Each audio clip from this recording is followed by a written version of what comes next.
नमस्ते प्यारे विद्यार्थियों।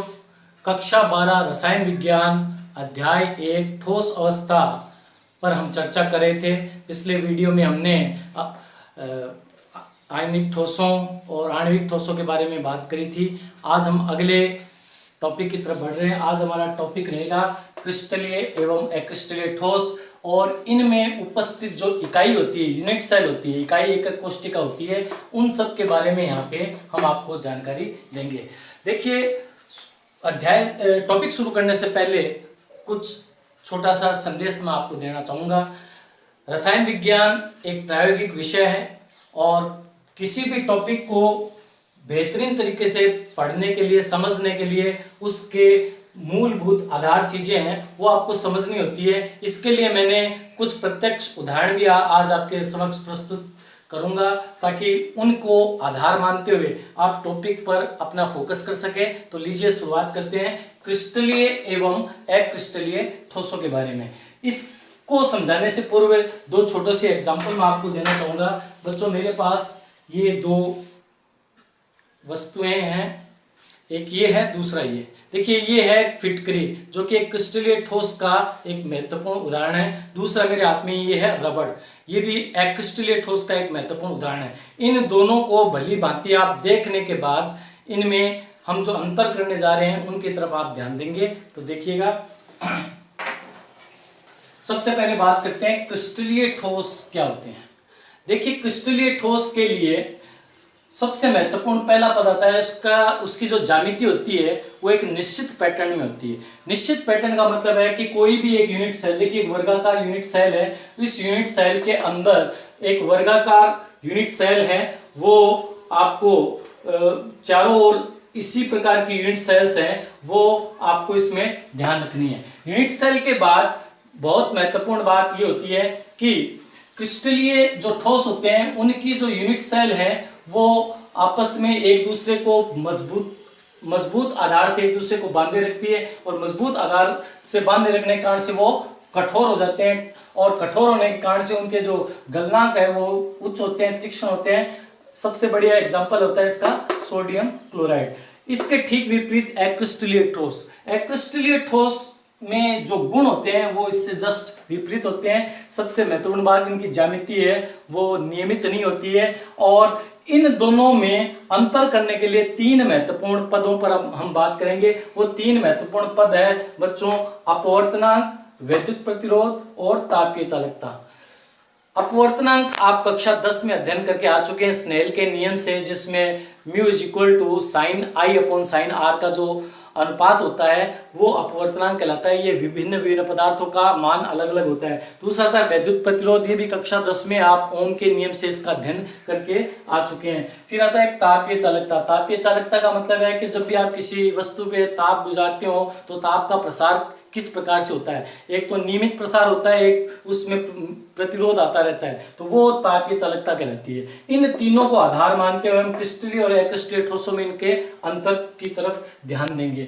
तो सबसे पहले बात करते हैं क्रिस्टलीय ठोस के बारे में। क्रिस्टलीय ठोस की अपवर्तनांक, वैद्युत प्रतिरोध और तापीय चालकता, उसकी प्रत्येक यूनिट अर्थात उसके क्रिस्टलीय ठोस के अलग अलग भागों में उसके मान अलग अलग होते हैं। जब किसी क्रिस्टलीय ठोस में अपवर्तनांक, विद्युत प्रतिरोध और तापीय चालकताओं के मान प्रत्येक बिंदु पर अगर अलग अलग प्राप्त होते हैं, भिन्न भिन्न प्राप्त होते हैं, तो इस प्रकार के गुण को विषम देशिकता कहते हैं। देखिए, नाम से ही पता चलता है विषम देशिकता, यानी विभिन्न दिशाओं में मूलभूत गुणों के मानों का अंतर पाया जाना विषम देशिकता कहलाता है। अर्थात क्रिस्टलीय ठोस होते हैं वो विषम देशिक होते हैं। ठीक इसी प्रकार बात कर लेते हैं क्रिस्टलीय ठोस की। क्रिस्टलीय ठोस में उसकी जो यूनिट सेल होती है उसके अंदर अपवर्तनांक, वैद्युत प्रतिरोध और तापीय चालकताओं के मान हैं वो एक समान रहते हैं। इस कारण से इनके मान एक समान होते हैं, इसलिए इनको समदेशिक कहते हैं। इसका सबसे बढ़िया एग्जांपल है कांच और रबड़। देखिए, सबसे पहले अपन बात करते हैं कांच के। कांच में आपने देखा होगा कि कोई भी कांच की खिड़की के अंदर कोई कांच का अगर दरवाजा लगा तो उसके ऊपर वाला पार्ट है वो पतला होता है, नीचे वाला पार्ट है वो मोटाई लिए हुए होता है। अब ये अंतर ऐसा क्यों आया? क्योंकि अक्रिस्टलीय ठोसों के अंदर समदेशिक गुण होने के कारण से जो कांच के अवयवी कण होते हैं, उनके परमाणु अणु होते हैं, उनमें प्रसार होता है ऊपर से नीचे की तरफ। इस कारण से कांच को हम अतिशीतित द्रव कहते हैं। तो ये था हमारा क्रिस्टलीय एवं अक्रिस्टलीय ठोसों में यहाँ अंतर। अब देखिए हम, क्योंकि क्रिस्टलीय ठोस के बारे में यहाँ पर हमारा मुख्य जो केंद्रित रहेगा टॉपिक क्रिस्टलीय ठोस। तो क्रिस्टलीय ठोस विभिन्न विभिन्न प्रकार के हो सकते हैं, लेकिन उनके अंदर जो यूनिट होती है, इकाई होती है, वो अलग अलग आकार की हो सकती है। तो आइए बात करते हैं सबसे पहले इसकी यूनिट की। इसकी यूनिट को बच्चों अपन बोलते हैं मूल एकक कोष्टिका।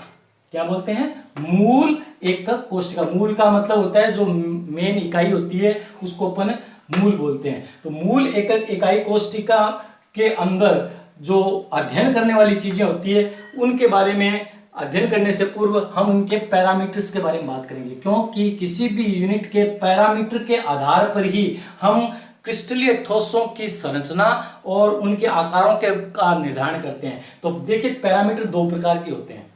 एक तो होते हैं उसकी अक्षीय दूरियां, दूसरे होते हैं उनके अक्षीय कोण। तो देखिए अक्षीय दूरियों को हम स्मॉल a b से दर्शाएंगे और अक्षीय कोण है उनको हम अल्फा बीटा और गामा से दर्शाएंगे। यहां मैं लिख भी देता हूं दूरियां a b c और इनके अक्षीय कोण होते हैं अल्फा बीटा और गामा। इन दोनों पैरामीटर्स को हम यहाँ पर ये यूनिट सेल में आपको दिखाएंगे। ये है एक वर्गाकार ये घनाकार आकृति की एक इकाई। इसके अंदर ये तीन जो डायमेंशन मैंने खींचे हैं इनको आधार मानते हुए इनके ये दोनों पैरामीटर्स है वो यहाँ पर आपको दर्शाएंगे। देखिए ये दूरी है, इसको हम a लिख देंगे।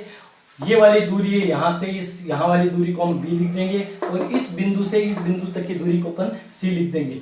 और इनके बीच में ये जो एंगल बनते हैं, इन एंगल्स को, इन कोणों को हम इनके आधार पे देखो a और b के बीच में जो एंगल बन रहा है, मान लीजिए इनको हम गामा बोल देते हैं।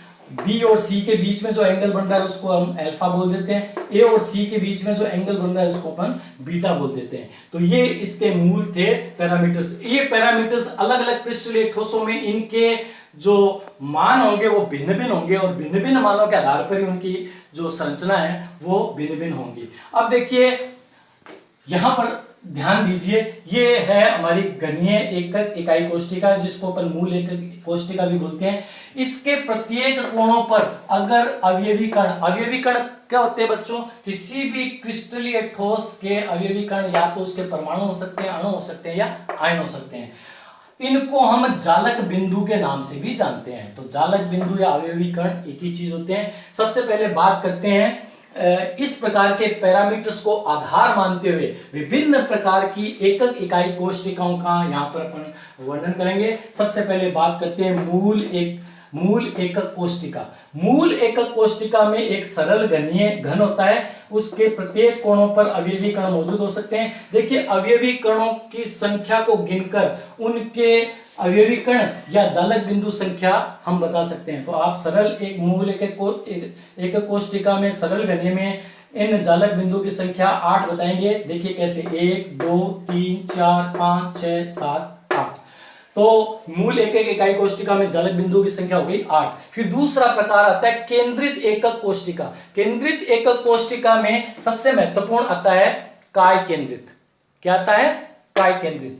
काय केंद्रित में सबसे महत्वपूर्ण बात ये होती है कि नाम से इसका अर्थ यहां पे पता चलता है। काय का अर्थ होता है बॉडी और केंद्रित का मतलब है जिस यूनिट सेल के अंदर ठीक मध्य में अगर अवयवी कण मौजूद हो तो वो काय केंद्रित होगा।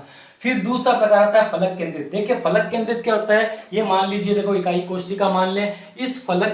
इस इकाई कोष्टिका में ये जो भाग होते हैं देखो ये, इसको अपन फलक बोलते हैं। देखो 1 2 3 4 5 6। तो एक इकाई कोष्टिका में फलक की संख्या 6 होती है। प्रत्येक फलक पर अगर अवयवी कण मौजूद हुआ तो टोटल फलक अवयवी कण कितने होंगे? 6। और इसके कोणों के ऊपर पाए जाने वाले अवयवी कणों की संख्या मूलतः पहले कितनी थी? 8। तो 8 और 6 को जोड़ते ही संख्या हो जाती है 14। तो फलक केंद्रित काय कोष्टिका में अवयवी कणों की संख्या 14 होती है। इसी प्रकार अंत्य केंद्रित में कितनी होगी? 8 कोणों पे हैं और इसके ठीक आमने सामने वाले फलक पर जब कोई अवयवी कण मौजूद होता है तो उसको बोलते हैं अंतः केंद्रित। तो इस प्रकार से इसके कुल जालक बिंदुओं की संख्या हो गई 10। अब अगले प्रकारों में हम बात करने जा रहे हैं विस्तार से। सबसे पहले आ जाइए सरल घनीय एकक इकाई कोष्टिका। इसके दो प्रकार होते हैं बच्चों, एक तो होती है काय केंद्रित घनीय और एक होती है फलक केंद्रित घनीय। तो सरल घनीय में तो सिंपल क्यूब के सभी कोणों पर एक एक जालक बिंदु होगा, लेकिन जब इनके प्रकारों के बारे में बात करेंगे तब अगर फलक केंद्रित होगा तो प्रत्येक फलक पर एक एक अवयवी कण मौजूद होगा। तो प्रत्येक फलक पर एक एक अवयवी कण मौजूद होता है तब उसको अपन फलक केंद्रित घन बोलते हैं। और जब किसी सरल घनीय एकक इकाई कोष्टिका के ठीक बीच में केवल एक अवयवी कण मौजूद हो तब उसको हम काय केंद्रित घन बोलते हैं। आइए अब इनके पैरामीटर्स के बारे में बात करते हैं। पैरामीटर्स में इनकी अक्षीय दूरियां हैं वो सभी की बराबर होती है, इसलिए इसको हम लिख सकते हैं। देखिए बोर्ड पे A is equal to B is equal to C। अब इनके जो अक्षीय कोण होते हैं वो होता है अल्फा बीटा गामा। ये देखिए अल्फा बीटा गामा, इन सभी के कोण हैं वो 90 डिग्री होंगे और सबके बराबर होंगे, इसलिए इनको alpha is equal to beta, beta is equal to gamma is equal to 90 degree बोल सकते हैं। अगला बिंदु आता है हमारा द्विसमलंबाक्ष। कौन सा है? द्विसमलंबाक्ष। देखिए इसके अंदर कोणों के अंदर अवयवी कण मौजूद रहेंगे और इसकी खास बात होती है द्वि शब्द आया है। द्वि का मतलब होता है दो, अर्थात इसकी कोई भी दो भुजाएं हैं वो समान होंगी। तो यहाँ पर आप देख सकते हैं A और B, यानी ये वाली भुजा और ये वाली भुजाएं समान है, लेकिन ये जो भुजा आप देख रहे हैं C, ये समान नहीं है। और ये समान नहीं होने के कारण से ये जो संरचना बनती है इकाई कोष्टिका की वो कहलाती है सरल चतुष्कोणीय या फिर द्विसमलंबाक्ष। पुस्तकों के अंदर सरल चतुष्कोणीय लिखा हुआ है, लेकिन इसका एक नाम और होता है द्विसमलंबाक्ष।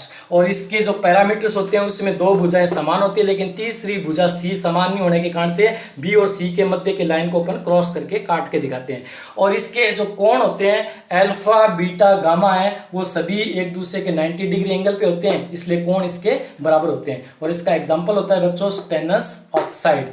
इसमें सरल घनीय में एग्जाम्पल होगा बच्चों सोडियम क्लोराइड। अब आ जाइए अगले षटकोणीय। अगला है षटकोणीय। षटकोणीय में जो एक इकाई कोष्टिका होगी उसमें जो फलक होंगे उनकी संख्या इस आधार पे होगी। देखिए 6 बिंदु होंगे ऊपर, इसके आधार पे इनके फलक हैं वो इस प्रकार से षटकोणीय होंगे। षटकोणीय तो षटकोणीय एक इकाई कोष्टिका के जो पैरामीटर्स होंगे उसमें A और B की भुजाएं क्या होगी? समान होगी, लेकिन C भुजा है वो फिर लंबी हो गई है, तो ये भुजा इनके बराबर नहीं है, इसलिए इस भुजा को क्रॉस करते हुए अपन काट के दिखाएंगे। और इनके एंगल में अल्फा और बीटा के कोण 90 डिग्री के होंगे, लेकिन गामा का कोण, ये देखिए ये गामा का कोण ये 120 डिग्री होगा। ये अल्फा और बीटा के कोण है, ये देखिए ये रहा और ये रहा, ये होगा 90 डिग्री का। और इसका सबसे महत्वपूर्ण एग्जांपल होता है बच्चों जिंक ऑक्साइड का। क्या होता है? Zinc oxide. फिर आता है बच्चों विषम लंबाक्ष। क्या आता है? विषम लंबाक्ष। विषम लंबाक्ष नाम से ही पता चलता है, विषम अर्थात जिनकी भुजाएं समान नहीं हो, कोई भी भुजाएं समान नहीं हो, ऐसा जो यूनिट सेल है उसको अपन बोलते हैं विषम लंबाक्ष।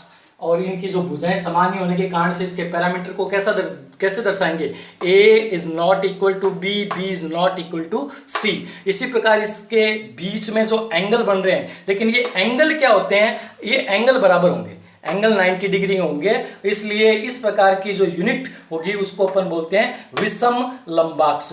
लेकिन इसके जो प्रकार होंगे वो 3 प्रकार होंगे। काय केंद्रित होता है, आधार केंद्रित होता है, फलक केंद्रित होता है। मतलब आप जान होंगे काय केंद्रित हुआ तो इनके कोणों पर तो अवयवी कण रहेंगे ही रहेंगे। ये देखिए कोणों पर अवयवी कण वो संख्या में 8 होने के अतिरिक्त अगर आपने काय लिखा है तो फिर इसके सेंटर में भी एक अवयवी कण मौजूद होगा। अगर आधार केंद्रित हुआ तो फिर यहां से हटा के आपके या तो इस फलक पे इसके ठीक अपोजिट साइड वाले इस फलक पर अगर अवयवी केंद्र होंगे तो उसको बोलेंगे आधार केंद्रित। और अगर फलक केंद्रित इकाई कोष्टिका में विषम लंबाक्ष आया तो फिर सभी फलकों पर एक एक करके, सभी फलक पर एक एक करने का मतलब क्या हुआ बच्चों, इस एग्जांपल से अपन समझते हैं। ये देखिए कोई भी एक इकाई कोष्टिका है, इसका ये फलक है, अगर इस पर मैं एक डॉट कर दूं, फिर यहाँ एक डॉट कर दूं, ये डॉट कर दिया, यहाँ पर एक डॉट कर दिया और यहाँ पर एक डॉट कर दिया, फिर इसके ऊपर वाले पे और यहाँ पे साइड वाले पे टोटल 6 पॉइंट्स मैंने बनाए हैं। इसका मतलब 6 अवयवी कण यहाँ पे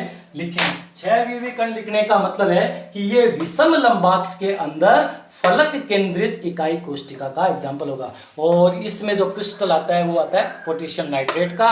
हमारी लेबोरेटरी के अंदर ये जो कंपाउंड हम मंगाते हैं, क्योंकि जब हम ये जो करते हैं प्रैक्टिकल्स करते हैं, प्रैक्टिकल्स के अंदर जो कैटाइंस और एनाइंस का डिटेक्शन निकालते हैं उसमें पोटेशियम नाइट्रेट है एज ए रिजेक्ट काम में लेते हैं। फिर आइए बात करते हैं त्रिकोणीय। त्रिकोणीय में देखिए इसकी जो संरचना है कुछ इस प्रकार से होगी। इसके जो पैरामीटर्स होंगे, इनकी भुजाएं तो समान होंगी, ए बी सी यानी भुजाएं सब समान होंगी, लेकिन इनके जो एंगल होंगे उनमें अल्फा और बीटा वाला एंगल है वो 90 डिग्री के इक्वल होगा, परंतु बीटा और गामा के बीच का एंगल है वो 90 डिग्री के एंगल के बराबर नहीं होगा, इसलिए इसको त्रिकोणीय बोलते हैं। इसकी संरचना भी टेढ़ी बनी हुई है, देखिए ऐसे टेढ़ी संरचना होने के कारण इसको त्रिकोणीय बोलते हैं। एग्जाम्पल होगा इसका कैल्शियम कार्बोनेट। और दूसरा आता है एकंताक्ष।